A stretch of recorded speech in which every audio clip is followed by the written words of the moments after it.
Hello, good morning students. आप सभी का स्वागत है फिर से आपके अपने यूट्यूब चैनल यूनिक सॉल्यूशन पर। और आज फिर से हम क्लास थर्ड पे आ चुके हैं, real number class 10 and real number की जो थर्ड हमारी जो क्लास है। आज उस क्लास में हम एक ऐसे इंपॉर्टेंट टॉपिक पर डिस्कस करने वाले हैं जो इंपॉर्टेंट टॉपिक आपके फाइनल एग्जाम में 101% श्योरिटी के साथ आएगा।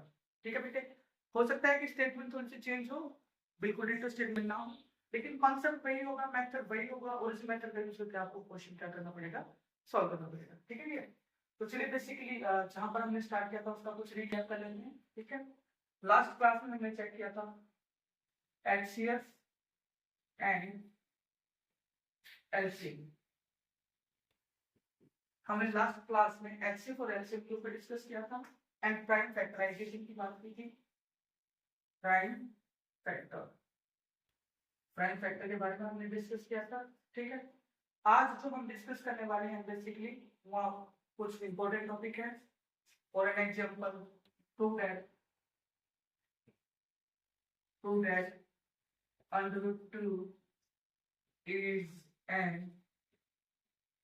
irrational number। सेम इसी तरह से अंडर रूट 2 के स्थान पर हम अंडर रूट 3 ले सकते हैं, अंडर रूट 5 ले सकते हैं, अंडर रूट 7 ले सकते हैं, अंडर रूट 11 ले सकते हैं, अंडर रूट 13 ले सकते हैं। ठीक है, इस तरह से अगर हम रूट के अंदर कोई भी प्राइम नंबर लिखते हैं तो हम सबको पता है कि वो क्या होता है, इरेशनल नंबर होता है। ठीक है, तो वो हमें प्रूव करना होगा कि एक इरेशनल नंबर है, तो हाउ टू प्रूव, कैसे हम इसको प्रूव कर सकते हैं, उसके बारे में आज हम डिस्कस करने वाले हैं। और इसके अलावा हमारे पास एक जो और इंपॉर्टेंट टॉपिक है कि prove that this number is a composite number और प्राइम नंबर। हमें क्या चेक करना है कि ये नंबर कंपोजिट नंबर है या प्राइम नंबर है। ठीक है प्यारे बच्चों, which one is which is composite and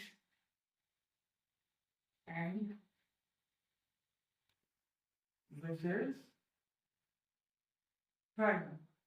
ठीक है, चलिए बेटे आज के क्लास में हम इंग्लिश से डिस्कस करने वाले हैं, तो आज की क्लास स्टार्ट करते हैं। ठीक है, तो सबसे पहले हमारे पास क्वेश्चन आता है। बेसिकली बहुत बार से बेसिक बोर्ड में रहे, सेक्सी बोर्ड के फाइनल एग्जाम में क्वेश्चन पूछे जा चुके हैं। तो that can 6 raised to the power of n with 0 और नॉट। क्या 6 की पावर n का जो n है वो 0 भी हो सकता है या नहीं हो सकता है। सिमिलरली इसी क्वेश्चन को थोड़ा सा और मॉडिफाई करके लिख सकते हैं कि स्टेटमेंट को कुछ और भी लिख सकते हैं, जैसे कि 4 raise to the power of n का n 0 से हो सकता है, नहीं हो सकता है। 12 raise to the power of n का n 0 से हो सकता है, नहीं हो सकता है। तो इस तरह से कोई भी क्वेश्चन आ जाए कि इसका n 0 से होगा या नहीं होगा, तो हमें उसको प्रूव करने के लिए उससे पहले हमें पता होना चाहिए किसी भी डिजिट का n, यहाँ पर n क्या है भाई डियर, n कोई भी नेचुरल नंबर है। n क्या है यहाँ पर, कोई भी natural number. For any natural number n can 6 raised to the power of n and with 0 or not, we have to prove। अब हम बात करते हैं किसी भी डिजिट का n 0 से कब होगा, किस सिचुएशन में होगा, हमें ये भी तो पता होना चाहिए। तो किसी भी डिजिट का n 0 से केवल तभी हो सकता है for any natural number n if जो उसके प्राइम फैक्टर्स हैं, क्या बेटे उसके जो प्राइम फैक्टर्स हैं वो किस फॉर्म में होने चाहिए, 2 raise to the power of n into 5 raise to the power of n। मतलब कि उसका एक प्राइम फैक्टर 2 और एक प्राइम फैक्टर क्या होना चाहिए, 5 होना चाहिए। अगर उसका एक प्राइम फैक्टर 2 और एक प्राइम फैक्टर 5 नहीं है तो उस डिजिट का n कभी भी 0 से नहीं हो सकता।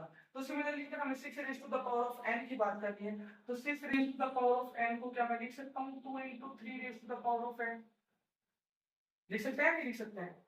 हाँ जी बेटे, प्रीवियस क्लास में या प्रीवियस क्लास कक्षा में आपने 9th क्लास कक्षा में आपने पढ़ा था कि 2 into 3 raised to the power of n को मैं क्या लिख सकता हूँ, 2 raised to the power of n into 3 raised to the power of n।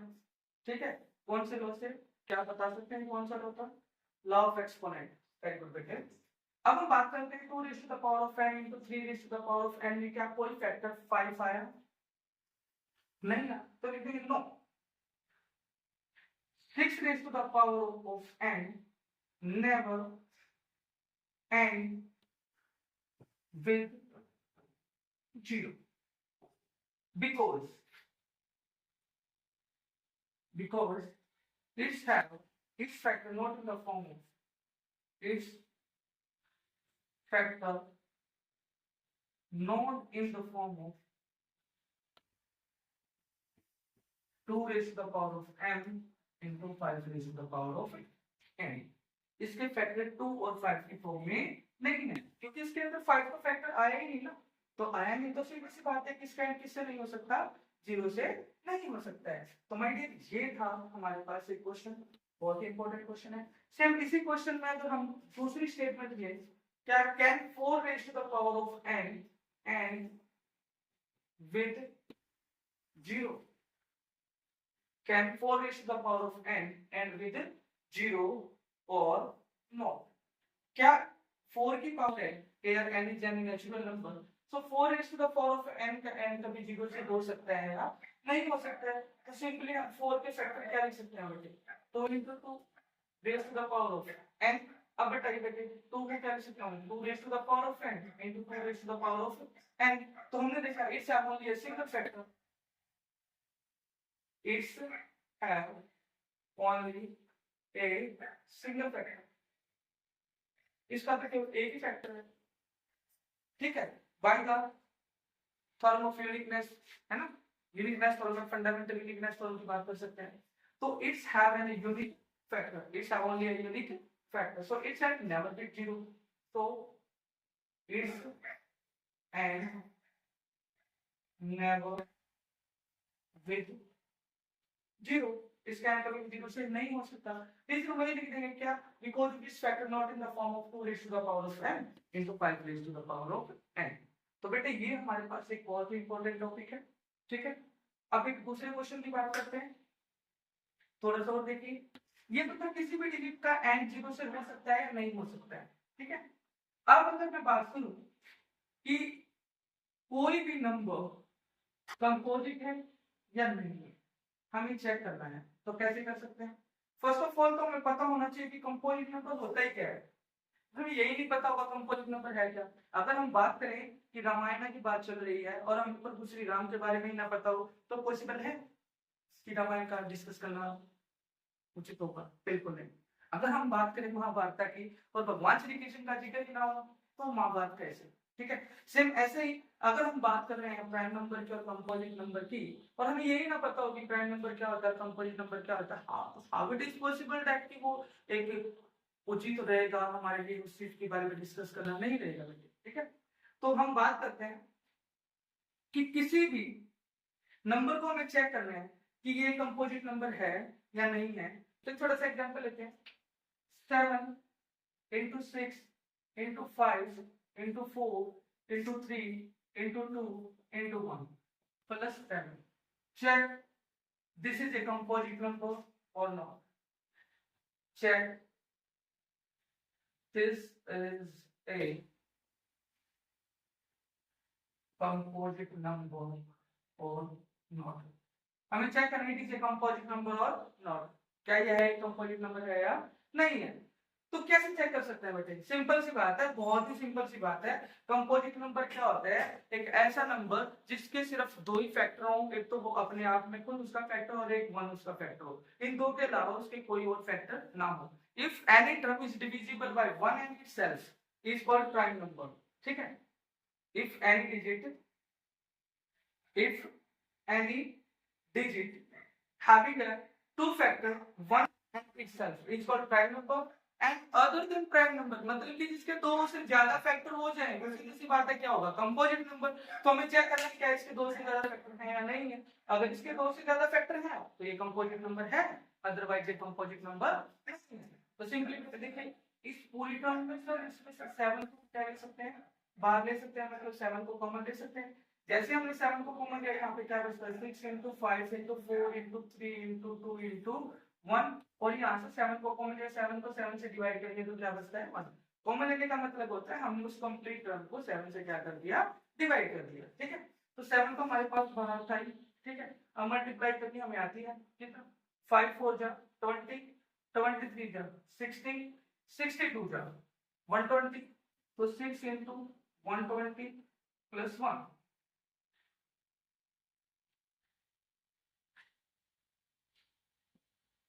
ठीक है। बताइए मुझे, यहाँ तक बात क्लियर है? यहाँ तक क्लियर है? अब देखिए, क्या इसके जो फैक्टर हैं वो कितने फैक्टर हुए इसके? एक फैक्टर तो 7, एक 7 तो 1, एक इंटू में 1 तो है ही इसका फैक्टर, ठीक है? तो इसके क्या भाई, दो से ज्यादा फैक्टर होगी, इसका मतलब क्या है, कंपोजिट नंबर, लिख देंगे yes, it is a composite number, it is a composite number। क्या होगा बेटे, ये कंपोजिट नंबर होगा because it have more than two factors, more than two factors, इसके दो से ज्यादा से फैक्टर्स हैं, तो ये क्या होगा, कंपोजिट नंबर होगा। क्या होगा बेटे, ये कंपोजिट नंबर। तो पहले बच्चों नेक्स्ट क्वेश्चन है, जैसे कि हमने डिस्कस किया था जब हमने क्लास स्टार्ट की थी कि prove that any rational number is a very important question of final examination point of view से बहुत ही इंपॉर्टेंट क्वेश्चन है। हो सकता है स्टेटमेंट में √2 के स्थान पर √3 आ सकता है, √5, √7, √11, √13, ठीक है, वो मैटर नहीं करता स्टेटमेंट से, लेकिन कॉन्सेप्ट वही रहेगा, ठीक है। अगर मैं बात कहूँ कि बेटे मैंने आपके हाथ में एक स्टिक दे दी है और आपके सामने एक सांप है, ठीक है, आपको उस सांप को मारना और मैंने उसको मारने का पूरा टेक्निक आपको बता दिया कि आपको क्या करना है, स्टिक को उठाना है, उसके जो फेस होता है उसके फेस पर मारना है, सांप मर जाएगा। लेकिन जो हमने डेमो किया था वो हमने ब्लैक कलर के सांप पे किया था, अब आपके सामने ग्रीन कलर का सांप आ जाता है या येलो कलर का सांप आ जाता है, तो आप क्या करेंगे, oh my God it's not possible for me, इसको मार पाना मेरे लिए संभव नहीं है, क्योंकि उसका तो कलर ही चेंज हो गया, सर ने तो हमें ब्लैक कलर के सांप को मारना सिखाया था। तो बेटे वो मैटर नहीं करता है कि कलर कौन सा है, मैटर क्या करता है कि हमारे सामने क्या है, सांप है, और हमारे हाथ में क्या है, स्टिक है, तो वही है। मैटर नहीं करता है कि स्टेटमेंट क्या है, मैटर ये करता है कि हमने जो कॉन्सेप्ट समझा था उस कॉन्सेप्ट के थ्रू हम इस क्वेश्चन को सॉल्व कर सकते हैं या नहीं कर सकते हैं। अगर हम कर सकते हैं तो उसी कॉन्सेप्ट का यूज करेंगे और इसको सॉल्व करेंगे। चलिए देखते हैं कैसे। So prove that √2 is any rational number, उसके लिए सबसे पहले क्या कंसीडर करते हैं, let √2 is a rational number. हमने इसको रैशनल नंबर क्या कर लिया, कंसीडर कर लिया। कंसीडर करने के पीछे क्या औचित्य क्या था, क्यों कंसीडर किया, क्योंकि बेटे अगर हम इसको रैशनल नंबर प्रूव कर मान के और इसको प्रूव कर दें कि ये एक रैशनल नंबर नहीं है, तो ऑब्वियसली सी बात है वो क्या होगा कि रैशनल नंबर होगा, ठीक है। तो let √2 is a rational number, so √2 is equal to p by q, q is not equal to 0, here p and q are co-prime number, ठीक है। अगर हम को प्राइम नंबर के स्थान पर बैठे को प्राइम इंटीजर भी मेंशन कर सकते हैं, coprime integers. So cross multiply करके बेटे यहां से √2 क्या हो is equal to p, squaring both side, squaring both side. जैसे हम इसका स्क्वायर करते हैं तो क्या आएगा हमारे पास 2 और इसका स्क्वायर करते हैं तो क्या आएगा p²। अब हमें पता है ये टर्म किससे डिविजिबल है, 2 से डिवाइड हो सकती है क्योंकि इसमें 2 है, तो ये 2 से डिवाइड हो सकते हैं, तो ये भी 2 से डिवाइड होगी, क्यों, क्योंकि दोनों इक्वल है। तो यहाँ पर कैंसिल करेंगे, अब p² is divisible by 2, so p is also divisible by 2, p is also divisible by 2। जब p 2 से डिविजिबल है, so p is equal to 2 है। अरे कोई संख्या 2 से डिवाइड कब होगी, जब वो 2 की मल्टीपल होगी, तो हमने मान लिया कि p is equal to multiple of 2, ठीक है। This is equation number 1 and this is equation number 2, put 2 in 1, put 2 in 1। 2 को जैसे ही हम पुट करेंगे हमारे पास क्या आएगा बेटे, 2 इज इक्वल टू p के स्थान पर कौन सी वैल्यू पुट करनी है, 2 और उसका क्या है स्क्वायर, तो 2 इज इक्वल टू 2 का स्क्वायर क्या होता है 4m², 2 जा 4, तो यहाँ से क्या आ रही q² is equal to 2m²। अब यहाँ से क्लियरली हमें दिखाई दे रहा है कि ये संख्या क्या है, 2 से डिविजिबल है। जब ये 2 से डिविजिबल है तो ये भी 2 से डिविजिबल होगी क्योंकि दोनों इक्वल है। Here q² is divisible bye 2, so q is also divisible by 2। Club is also divisible by 2। हमने यहां से क्या पाया कि देखिए पी भी किससे डिविजिबल है 2 से, क्यू भी किससे डिविजिबल है 2 से। This shows that P and Q both have a common factor which is 2। इसका मतलब P और Q में क्या आ गया कॉमन फैक्टर 2 आ गया। which contradict our assumption, which contradict our assumption। जो हमने माना था इसको क्या साबित करता है गलत साबित करता है। हमने तो क्या माना था कि एक रैशनल नंबर है, रैशनल नंबर का मतलब कि P और Q को प्राइम है, को प्राइम मतलब कि इसमें कोई भी कॉमन फैक्टर है ही नहीं। और यहाँ पर हमने देखा P और Q में क्या गया कॉमन फैक्टर आ गया, तो इसका मतलब जो हमने माना था वो क्या साबित हो गया गलत साबित हो गया। सो √2 is an irrational number। तो बेटे ये था हमारे पास क्वेश्चन कि how to prove that √2 is an irrational number. इसी क्वेश्चन में हम ध्यान से देखें √2 के स्थान पर हम क्या लेकर आ सकते हैं √3 को लेकर आ सकते हैं, हम किसको लेकर आ सकते हैं √5 को लेकर आ सकते हैं। डिफरेंस कितना है ऐसे अगर हम यहाँ पर 3 लेते हैं तो यहाँ पर 3 आ जाएगा, यहाँ पर 3 आ जाएगा, यहाँ पर 3 आ जाएगा √3, यहाँ पर क्या आ जाएगा 3 का square is equal to p square. तो हम क्या लिख सकते हैं p square is divisible by 3, so p is also divisible by 3। Means simply बात वही है, अगर 2 आता है तो 2 मेंशन कर देंगे, 3 आता है तो 3 मेंशन कर देंगे, 4 आता है तो 4 मेंशन कर देंगे। तो बेटे आज की क्लास में सिर्फ इतना ही। इसी से रिलेटेड इसी टाइप के कुछ क्वेश्चन हम अपने अगली क्लास में फिर से डिस्कस करेंगे। So thank you, have a nice day.